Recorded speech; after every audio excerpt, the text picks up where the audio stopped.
स्तुति ज्ञान योग व्यवस्थिति ज्ञान योग व्यवस्थिति दानं दमश्च यज्ञश्च दानं दमश्च यज्ञश्च स्वाध्यायस्तप आर्जवम् स्वाध्यायस्तपयार्जवम् अहिंसा सत्यमक्रोध अहिंसा सत्यमक्रोध त्याग शान्तिरपैशुनम् त्याग शान्तिरपैशुनम् दया भूतेष्वलोलुप्त्वम् दया भूतेष्वलोलुप्त्वम् मार्दवम् हिरचापलम् माधवम् हिरचापलम् तेजक्षमा धृति शौच तेज क्षमा धृति शौच माद्रोः नातिमानिता माद्रोहो नातिमानिता भवन्ति सम्पदं देवी भवन्ति सम्पदं देवी मभिजातस्य भारत। मरीजातस्य भारत। भगवान श्री कृष्ण ने कल की चर्चा में 20वें लक्षण अचापलता पर बताया था। मन की चंचलता जब दूर होती है तभी ज्ञान की बात समझ में आती है, चाहे वो भौतिक ज्ञान हो चाहे वो आध्यात्मिक ज्ञान हो। भौतिक ज्ञान भी जब तक मन स्थिर नहीं होता तब तक समझ में नहीं आता, और आध्यात्मिक ज्ञान के लिए तो बहुत सूक्ष्म वृत्ति बनानी पड़ती है, क्योंकि परमात्मा के लिए शास्त्र कहता है अनोरणीयान महतो महियान। परमात्मा अणु से अणु है और महान से महान है। जितनी सूक्ष्म वस्तु को ग्रहण करना होता है उतनी ही वृत्ति को सूक्ष्म बनानी होती है। एक बोरा सिलाई करना हो तो सुई से काम चल जाता है, कपड़ा सिलाई करने वाली सुई से बोरी सिलाई नहीं होती, और जिस सुई से कपड़ा सिलाई किया जाता है उसमें आप मोती नहीं पिरो सकते, उसके लिए और बारीक छेद की सुई चाहिए, और मोती से भी महीन जो चीड़ होती है उसको बोने के लिए उससे बारीक सुई चाहिए। ऐसे ही व्यवहार में तो स्थूल वृत्ति भी लग जाती है, लग तो जाती है स्थूल वृत्ति व्यवहार में, परंतु यदि तन्मयता नहीं हो तो व्यवहार भी सही ढंग से नहीं होता। सब जगह एकाग्रता की आवश्यकता है। वृत्ति को जब तक सूक्ष्म नहीं बनाते तब तक किसी कार्य की सिद्धि नहीं होती। इसलिए भगवान श्री कृष्ण कहते हैं ज्ञान प्राप्ति के लिए अचापल्यता चाहिए, अर्थात अंतर्मुख वृत्ति होनी चाहिए। आइए आचार्य इस पर क्या संकेत देते हैं। चपलता त्याग दे मन से तभी निज ज्ञान हो पाए। चपलता त्याग दे मन से तभी निज ज्ञान हो पाए। कर चपलता त्याग दे मन से तभी निज ज्ञान हो पाए। चपलता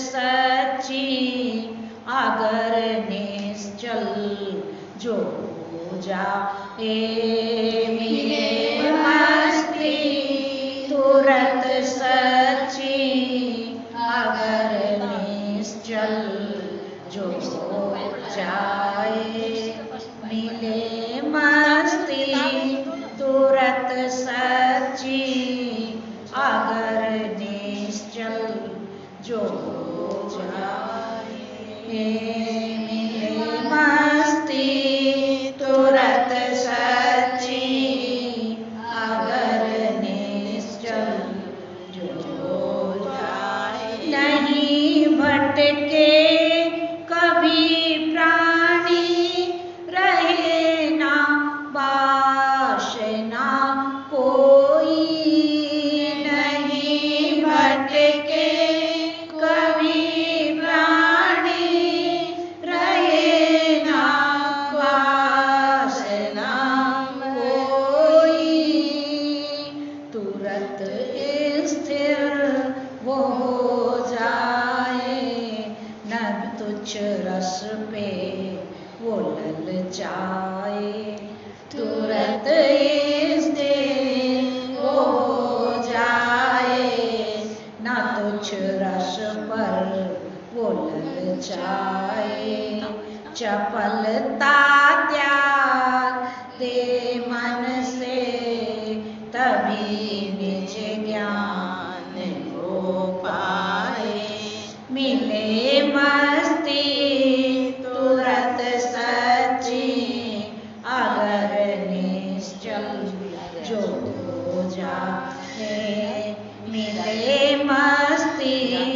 तुरंत सच्ची अगर निश्चल जो हो जाए अचलता जब करे धारण बने ना दीन दर दर का अचलता जब करे धारण बने ना दीन दर दर का नहीं चेष्टा करे ऐसी व्यर्थ भव में जो भरमाए नहीं चेष्टा करे ऐसी व्यर्थ भव में जो भरमाए चपलता त्याग दे मन से तभी निज ज्ञान को पाए मिले मस्ती तुरंत सच्ची अगर निश्चल जो हो जाए मिले मस्ती तुरंत सच्ची अगर निश्चल जो हो जाए होती है उसी की ही मति स्थिर निजातम में होती है उसी की ही मति स्थिर निजातम में कथन है कृष्ण का पावन इसे जो पूर्ण अपनाए कथन है कृष्ण का पावन इसे जो पूर्ण अपनाए चपलता त्याग दे मन से तभी निज ज्ञान को पाए चपलता त्याग दे मन से तभी निज ज्ञान को पाए मिले मस्ती तुरंत सच्ची अगर निश्चल जो हो जाए प्रभु चरणों में आकर के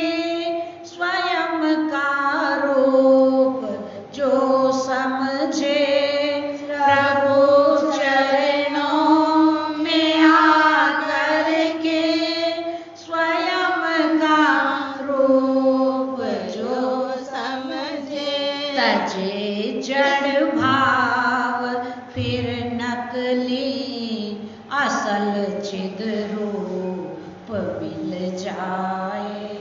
तजे फिर भाव जड़ नकली, असल चिद रूप मिल जाए।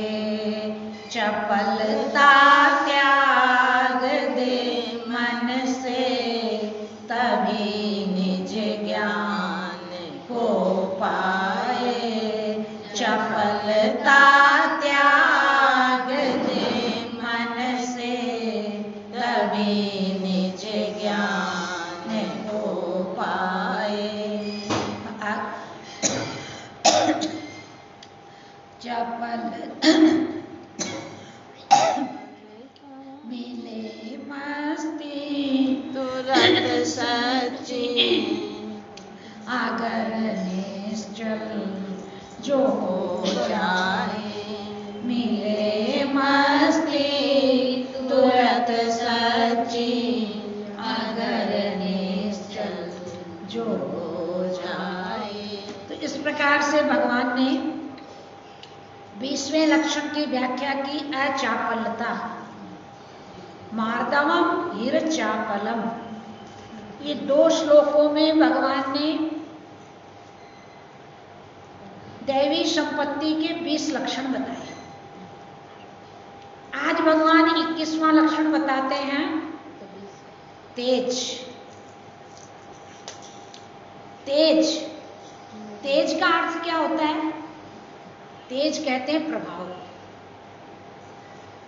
एक होता है स्वभाव और एक होता है प्रभाव। किसी का स्वभाव बहुत अच्छा है पर उस बेचारे का प्रभाव नहीं पड़ता, और किसी का प्रभाव है तो स्वभाव ठीक नहीं है उसका। स्वभाव भी अच्छा हो और उसका प्रभाव भी पड़े, ये बहुत सीमित लोग होते हैं ऐसे। उदाहरण के तौर पर लीजिए, रावण का प्रभाव बहुत था। जिस समय रावण की मृत्यु हो गई, उसके बाद मंदोदरी आदि रानियां जब शोक करने लगी तो उसके प्रताप का बखान करती है। तब बलनाथ डोल निज धरणी, तेजहीन लघु पावक अरणी। सोन तन पड़हु स्याल की न्याय, ऐसा लिखा है। आपके बल से पृथ्वी हिलती थी, इतना प्रभाव था। रावण का नाम सुनने से देवता लोग गुफा में घुस जाते थे, परंतु स्वभाव ठीक नहीं था। विभीषण का स्वभाव बहुत अच्छा था। रावण को बहुत विभीषण ने समझाया, परंतु रावण ने विभीषण पर लात प्रहार किया, चरण का प्रहार किया। कुंभकर्ण ने विभीषण से कहा, धन्य धन्य ते धन्य विभीषण, भयउ तात निश्चर कुल भूषण, बंधु वंश ते किन्न उजागर। तूने वंश को उजागर कर दिया। और रावण नहीं सुनेगा हित की बात, क्योंकि भयउ काल वसुबीर, वो काल के वश हुआ है। इसलिए जल्दी से जल्दी तुम राम की शरण में चले जाओ। बहुत अच्छा निर्णय लिया तुमने। विभीषण का स्वभाव बहुत अच्छा था, तभी तो राम की शरण में गया। रावण के परिवार में और तो कोई गया नहीं राम की शरण में। सबका भगवान ने सब उद्धार ही किया, सुधार नहीं कर पाए। पर विभीषण का स्वभाव अच्छा था, इसलिए विभीषण राम की शरण में गया, पर प्रभाव नहीं था विभीषण का। और भगवान राम का स्वभाव भी सुंदर और प्रभाव भी अच्छा,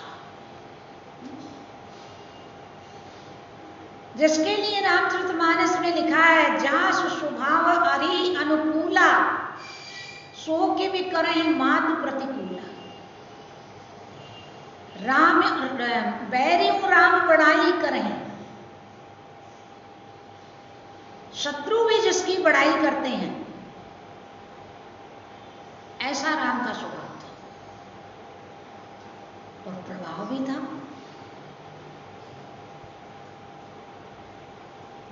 बाण ने जाकर के सिर और भुजा उठा के मंदोदरी के सामने रख दिए। किसके? रावण के। तो ये बाण का प्रभाव था। भगवान राम का स्वभाव अच्छा था और प्रभाव भी बहुत अच्छा था, गहरा प्रभाव था। जयंत जब भगवान की परीक्षा लेने लगा, इंद्र का बेटा जयंत, उसके मन में देखो क्या आई,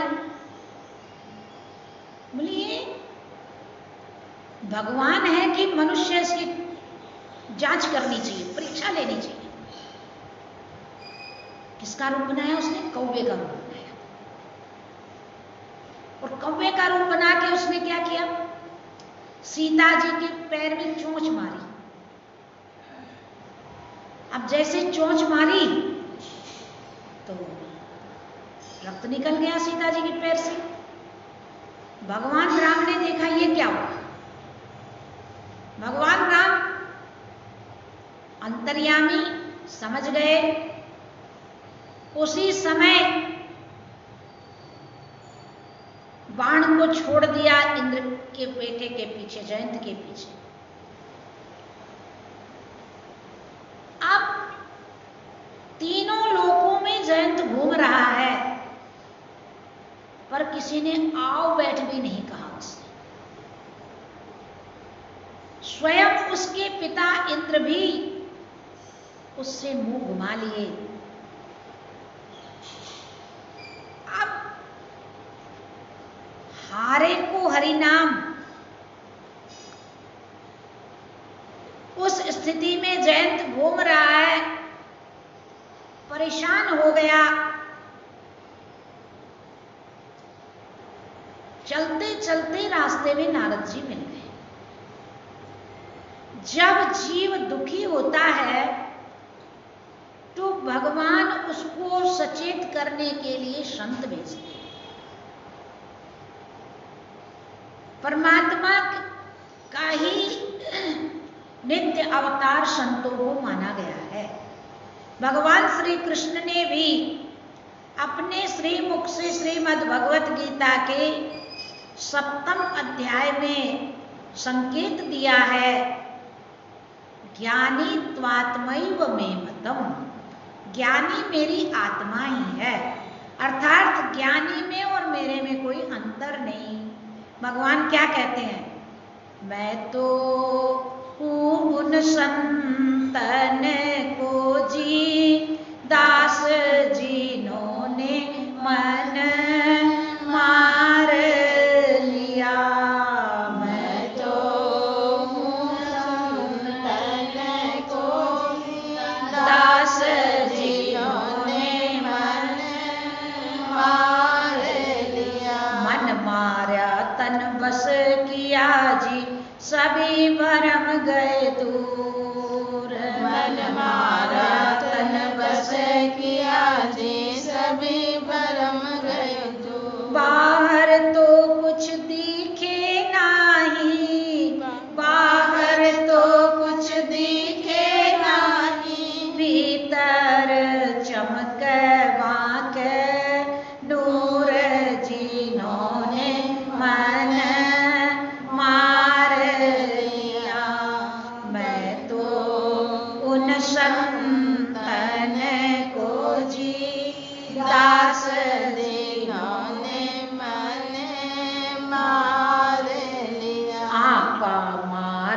जगत में बैठे नहीं किसी से काम।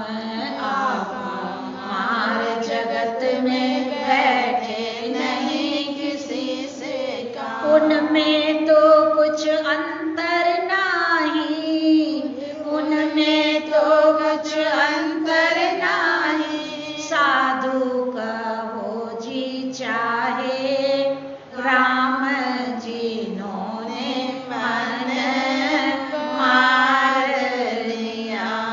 मैं तो उन संतन को जी दास जिन्होंने मन मार लिया। भगवान उन संतों की दासता ग्रहण करते हैं, और जब प्राणी भटकता है तो भगवान संत भेजते हैं। जयंत भटक रहा है, नारद जी आ गए, और नारद जी ने देखा जयंत को इस हालत में, तो नारद जी ने पूछा भाई क्या बात है। जयंत ने सारी बात बताई। तो रामचरितमानस में लिखा है, नारद देखा बिकल जयंता, लागी दया कोमल चित संता। महापुरुषों का चित कोमल होता है, दया आ गई कि भाई इसको कैसे भी इस दुख से मुक्त करना चाहिए। तो बोले भाई एक काम करो, जहां से बिगड़ी है वहीं से बनेगी। बोले क्या करूं? बोले कि राम जी की शरण में जाओ। बोले महाराज उन्होंने तो मेरे पीछे बाण छोड़ रखा है, और इसके भय से मैं भयभीत हुआ, त्रिलोकी में घूम लिया, पर मेरे को कहीं स्थान नहीं मिला। नारद जी ने कहा ठीक है, बाण छोड़ रखा है, तुमको स्थान नहीं मिला ये भी मैं समझ गया, पर जाओ उन्हीं की शरण में। बोले क्या करूं जाके? बोले जाके ये कहो कि प्रभु आपका प्रभाव तो मैंने देख लिया, अब आया हूं आपका स्वभाव देखने। और तुरंत ही भगवान क्या करेंगे? शरण में ले लेंगे, तुरंत शरण में ले लेंगे। रावण से भी तो कहा था कि जाके सीता जी को सौंप दो। अंगद ने कहा सब अपराध क्षमीय प्रभु तोरा, सारे अपराधों को क्षमा कर देंगे, तुम शरण में जाओ तो सही। पर रावण तो नहीं गया। जयंत ने नारद जी की बात मान ली, और जब जयंत बोले ऐसे नहीं जाना, अपने स्वर्ग लोक से दंडवत प्रणाम करते हुए जाओ भगवान को, साष्टांग प्रणाम करते हुए, और जाकर के भगवान के चरणों में क्षमा याचना करो, वो अवश्य अभयदान देंगे। अब इंद्र का पुत्र जो था जयंत, वो गया और जाके भगवान को जैसे नारद जी ने बताया उसी विधि अनुसार गया, और जाके भगवान से प्रार्थना की, भगवान मेरा बहुत बड़ा अपराध हो गया, मुझे आप क्षमा करें, और मैंने आपका प्रभाव तो देख लिया, अब आपका स्वभाव देखने आया हूं, आप मेरे पर किस प्रकार कृपा करें। रामचरितमानस में लिखा है कि यद्यपि ताहि वध उचित, उसका वध कर देना उचित था उसी समय, परंतु भगवान ने वध नहीं किया। जब शरण में आ गया तो एक नयन कर तजा, एक आंख निकाल दी उसकी। आज भी कौवे की एक ही आंख है, कौवे का रूप बना के गया था ना ये जयंत। एक ही पुतली दोनों आंखों में उसके काम करती है, एक नयन कर तजा बाबा, एक आंख तुरंत उसकी निकाल दी और क्षमा कर दिया उसको। तो कहने का भाव क्या है, तेजस्वी जो महापुरुष होते हैं उनके तेज के सामने विकार टिकते नहीं हैं। जैसे सूर्य के सामने अंधेरा नहीं टिकता, ऐसे ही गैर वहां नहीं टिक पाते। जहां रात्रि होती है वहीं उल्लू आदि का बोलबाला चलता है। जहां सूर्य होता है वहां उल्लू को भगाना नहीं पड़ता, वो स्वयं भाग जाता है। ऐसे ही जहां पर महापुरुषों के तेज का प्रभाव होता है वहां फिर विकार टिक नहीं पाते, वो वहां से चले जाते। बोले कब तक विकार निवास करते हैं हृदय में? बोले ममता तरुण तमी अंधियारी, राग द्वेष उलुक सुखकारी, तब लग बसत जीव मन माही, जब लगी प्रभु प्रताप रवि नाई। जब तक परमात्मा के प्रताप रूपी सूर्य का उदय नहीं होता तभी तक ये विकार रूपी उल्लू अपना प्रभाव जमाते हैं। और जब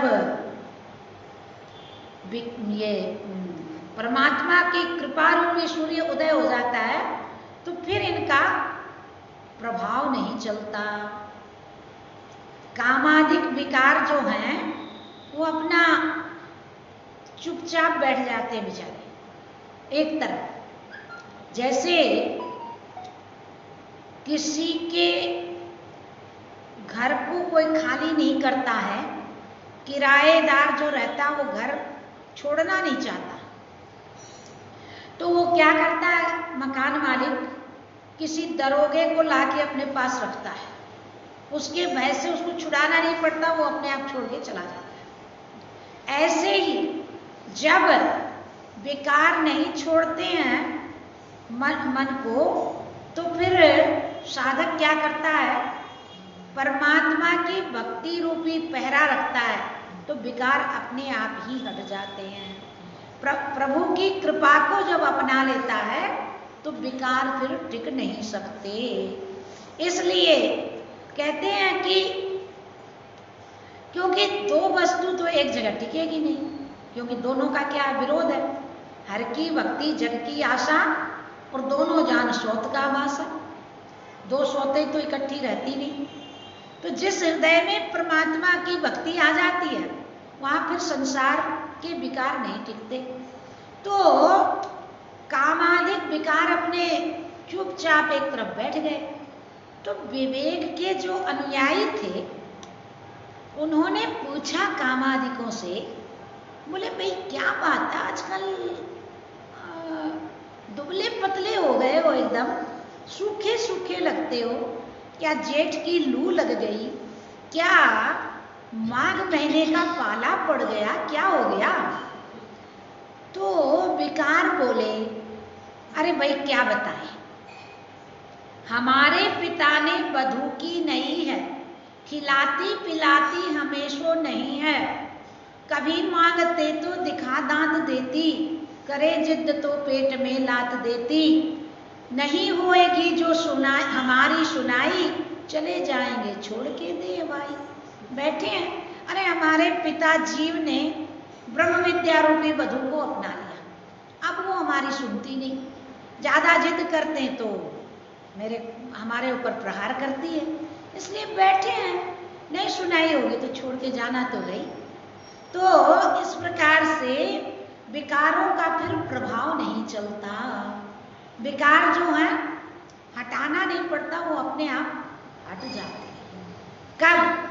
जब पूर्ण रूप प्रभु की कृपा को ये जीव अपना लेता है।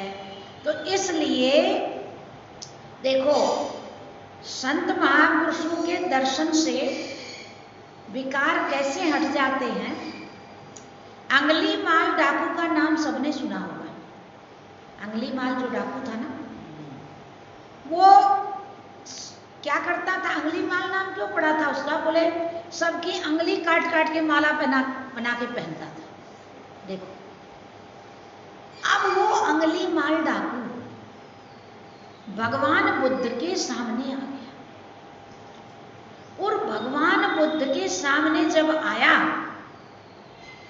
तो भगवान बुद्ध से कहता, सामने तो आया पर भगवान बुद्ध के पास नहीं जा सक रहा।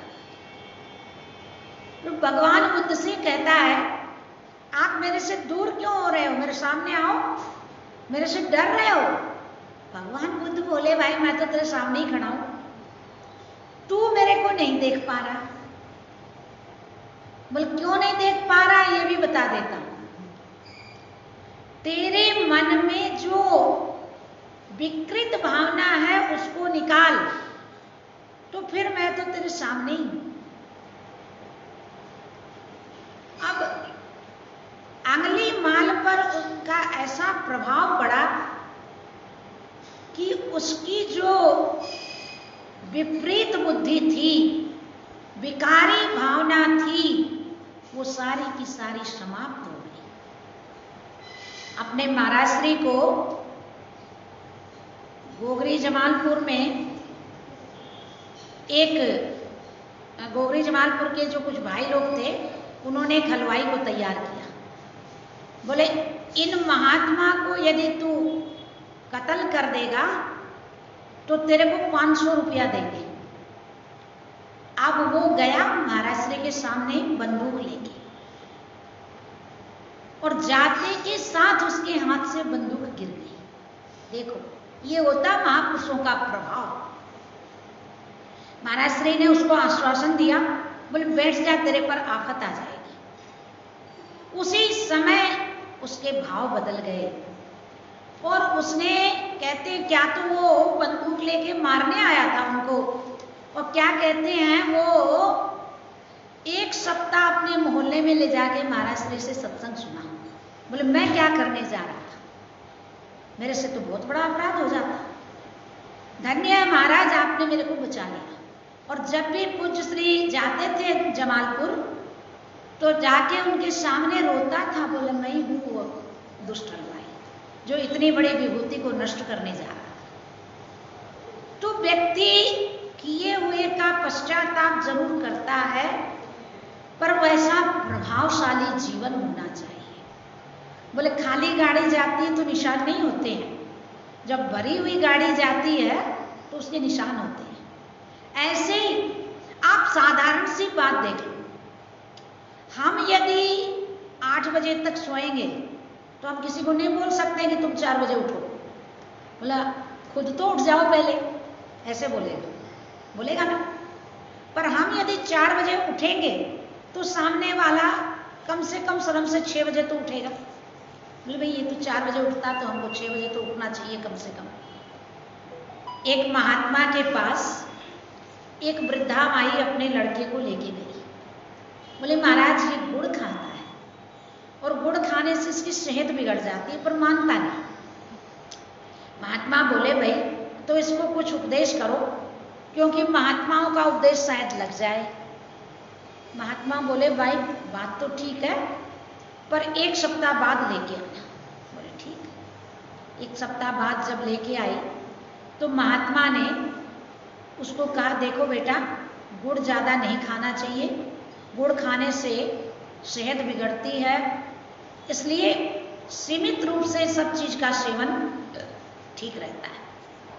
तो बहुत सारी बातें उसको समझाई, तो लड़के ने गुड़ खाना छोड़ दिया।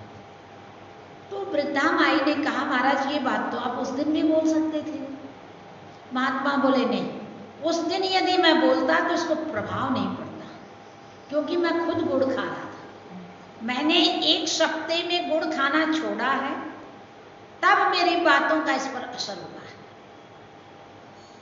तो इस प्रकार से जो तेजस्वी महापुरुष होते हैं, उनके समीप जाने मात्र से ही विकार सारे अपने आप नष्ट हो जाते हैं। जैसे सूर्य के सामने अंधेरा नष्ट हो जाता है। तो इसलिए भगवान श्री कृष्ण ने आज तेज के विषय में कुछ चर्चा की। इसकी शेष चर्चा फिर कल के प्रसंग में रखेंगे। बोल सच्चिदानंद भगवान की जय। सतगुरुदेव महाराज की। हाँ, कल तो श्रद्धांजलि समारोह।